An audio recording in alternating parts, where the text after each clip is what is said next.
আমাদের কন্টেন্ট ক্রিয়েটররা কেন কালকে করলো না? আমি সবাইকে বলতেছি কেন কালকে করলো না। কালকে আমাদের কিশোরগঞ্জের বড় বড় কন্টেন্ট ক্রিয়েটর যারা আছে সবাই এটা নিয়ে ভিডিও করেন। আমি চাইবো না একজন সুস্থ মানুষ জেলে বসে থাকুক। এটা আমি চাইবো না।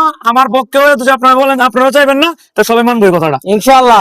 তাকে জেল থেকে মারার চেষ্টা করেন। আর কিশোরগঞ্জের সকলের আইডির মাঝে আমি একটা করে ভিডিও চাই, এই সুস্থ মানুষটা জেলে আমি বসে থাকতে দিব না ইনশাআল্লাহ। সবাই ভিডিও করেন।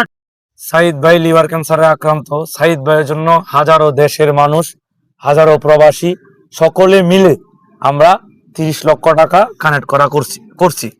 তো আমরা সকলে মিলে দোকানে দোকানে, হাটে বাজারে সবখানে গিয়ে কানেক্ট করছি সাইদ ভাই সুস্থ হওয়ার জন্য।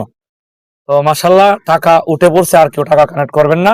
আর এখন যেটা বলতে চাইছিলাম, সাইদ ভাইয়ের জন্য টাকা কানেক্ট করতে গিয়ে আমাদের এক প্রবাসী ভাই জেলে।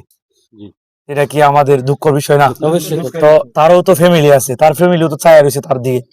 তো আমি বারবার বলতেছি কিশোরগঞ্জের সকল কন্টেন্ট ক্রিয়েটর উদ্দেশ্য করে, কিশোরগঞ্জের বাহিরে যারা আছেন, সারা বাংলাদেশের সকল কন্টেন্ট ক্রিয়েটরকে উদ্দেশ্য করে, আমাদের যে ভাইটা জেলে আছে সাইদ ভাইয়ের জন্য টাকা ফান্ড করার জন্য, তো তাকে জেল থেকে বার করতে হবে ইনশাআল্লাহ।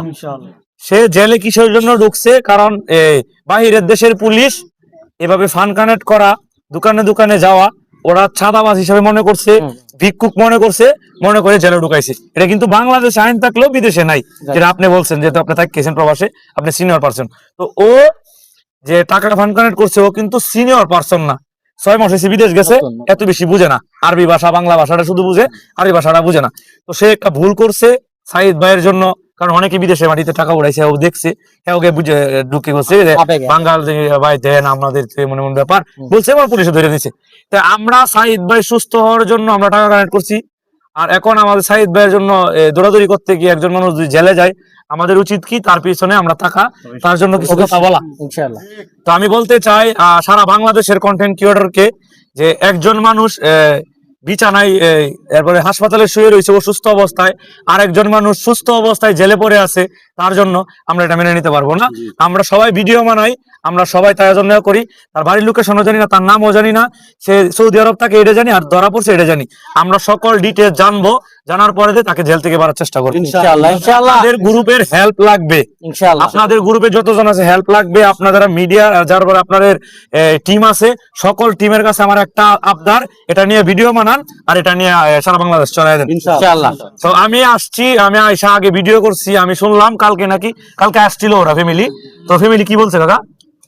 ফ্যামিলি মানে বলছিল একটা ভিডিও দেওয়ার জন্য, পরে ভিডিও দেয় নাই, না দেয় নাই। পরে বলছে যে সাইদের কাছে গেলে আপনার সাইদ তো সুস্থ, সাইদ তো অজ্ঞান হয়ে পড়ে আছে অসুস্থ অবস্থায়, মানে চেহারাটা দুইটা কথা বলে দেয়। আমরা এই বাংলাদেশের সব কন্টেন্ট এটা কিন্তু আমার কথা শুনে, এটা কিন্তু 2 দিন পরে বলবো, 3 দিন পরে বলবো, কারণ হ্যাঁ দ্বারা জানানো লাগবো ঢাকা। আমাদের তো উচিত এটা নিয়ে একটা কিছু করা। আমাদের কন্টেন্ট ক্রিয়েটররা কেন কালকে করলো না? আমি সবাইকে বলতেছি কেন কালকে করলো না। কালকে আমাদের কিশোরগঞ্জের বড় বড় কন্টেন্ট ক্রিয়েটর যারা আছে সবাই এটা নিয়ে ভিডিও করেন। আমি চাইবো না একজন সুস্থ মানুষ জেলে বসে থাকুক। এটা আমি চাইবো না। আমার পক্ষেও যদি আপনারা বলেন আপনারাও চাইবেন না, তো সবাই মানবো এই কথাটা ইনশাআল্লাহ। তাকে জেল থেকে মারার চেষ্টা করেন। আর কিশোরগঞ্জের সকলের আইডির মাঝে আমি একটা করে ভিডিও চাই, এই সুস্থ মানুষটা জেলে আমি বসে থাকতে দিব না ইনশাআল্লাহ। সবাই ভিডিও করেন একটা করে। এই পর্যন্তই। আপনাদের টিমরা কাজে লাগে বলেন। আল্লাহ হাফেজ। সাইদ ভাইয়ের জন্য সবাই দোয়া করবেন।